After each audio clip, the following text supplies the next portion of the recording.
ado, let's welcome our excellent and gifted author, Arfa, for a Malayalam speech. Give a big round of applause for her. Alhamdulillah Rabbil Alamin, wassalatu wassalamu ala Rasulil Amin wa ala alihi wa sahbihi ajmain, amma ba'd. പ്രിയപ്പെട്ട രക്ഷിതാക്കളെ, പ്രിയ കൂട്ടുകാരെ, അസ്സലാമു അലൈക്കും. ഞാൻ ഇന്നിവിടെ സംസാരിക്കാൻ പോകുന്നത് നമ്മളിൽ നിന്ന് എല്ലാം അന്യം നിന്ന് പോകുന്ന ഒരു സ്വഭാവ ഗുണത്തെ കുറിച്ചാണ്, ക്ഷമ. അതേ കൂട്ടുകാരെ, ക്ഷമ എന്നത് വളരെ മഹത്തായ ഒരു സ്വഭാവ ഗുണം തന്നെയാണ്. വിജയികളായ സത്യവിശ്വാസികളുടെ സ്വഭാവ ഗുണങ്ങളിൽ പെട്ടതാണ് ക്ഷമാശീലം. പ്രവാചകന്മാരുടെയും സഹാബികളുടെയും ജീവചരിത്രം പരിശോധിച്ചാൽ നമുക്കത് വ്യക്തമാകുന്നതാണ്.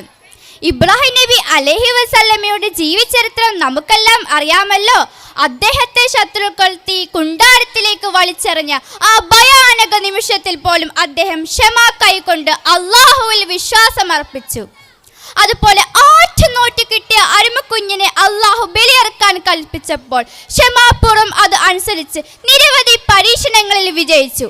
ആ പ്രവാചകനെ അള്ളാഹു ഖലീലുള്ള, അള്ളാഹുവിന്റെ ഒറ്റ ചങ്ങാതി എന്ന പദവി നൽകി അനുഗ്രഹിച്ചു.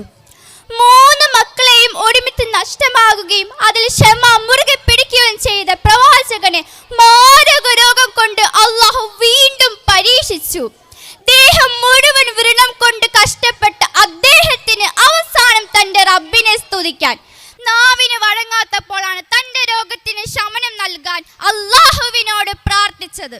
പ്രവാചകന്മാരെ പോലെ തന്നെ നിരവധി ത്യാഗങ്ങൾ സഹിച്ച സ്വാലിഹത്തായ മഹദികളുണ്ട്. ഫിർഔനിന്റെ ഭാര്യ ആസിയ ബീവി, ഈസാ നബി അലൈഹി വസല്ലമയുടെ ഉമ്മ മറിയം ബീവി, ഇവരിൽ ചിലർ മാത്രമാണ്. ഈ ചരിത്രങ്ങളെല്ലാം നമുക്കൊരു പാഠമാണ്. ബിസ്മില്ലാഹിർ റഹ്മാനിർ റഹീം. വൽ അസ്ർ ഇന്നൽ ഇൻസാന ലഫീ ഖുസ്ർ ഇല്ലല്ലദീന ആമനു വഅമിലുസ് സ്വാലിഹാത്തി വതവാസോ ബിൽ ഹഖ് വതവാസോ ബിസ് സബ്ർ. കാര്യം തന്നെയാണ് സത്യം. നിശ്ചയമായും മനുഷ്യർ നഷ്ടത്തിലാണ്.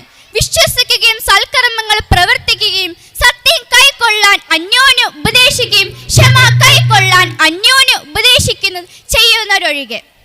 അതെ, അല്ലാഹു പറഞ്ഞു, സൽക്കർമ്മങ്ങൾ പ്രവർത്തിക്കുകയും അതുപോലെ ക്ഷമ മുറുകെ പിടിക്കുകയും വേണം. നമ്മുടെ വ്യക്തി ജീവിതത്തിൽ ഒരുപാട് പ്രശ്നങ്ങൾ ഉണ്ടാകും. പ്രിയപ്പെട്ടവരുടെ വേർപാട്, സാമ്പത്തിക നഷ്ടം, രോഗം, ഈ അവസരത്തിൽ എല്ലാം നമ്മൾ ക്ഷമ മുറുകെ പിടിച്ച് അല്ലാഹുവിൽ തവക്കുൽ ചെയ്യണം. ഇന്നല്ലാഹ മഅസ് സാബിരീൻ.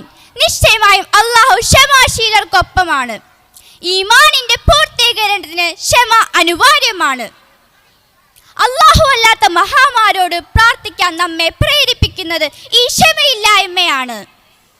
ജീവിതത്തിൽ ഉടനീളം തൗഫീഖ് മുറുകെ പിടിച്ച് ക്ഷമ കൈകൊണ്ട് ജീവിക്കാൻ അല്ലാഹു തൗഫീഖ് നൽകട്ടെ. ആമീൻ. ജസാക്കല്ലാഹു ഖൈർ.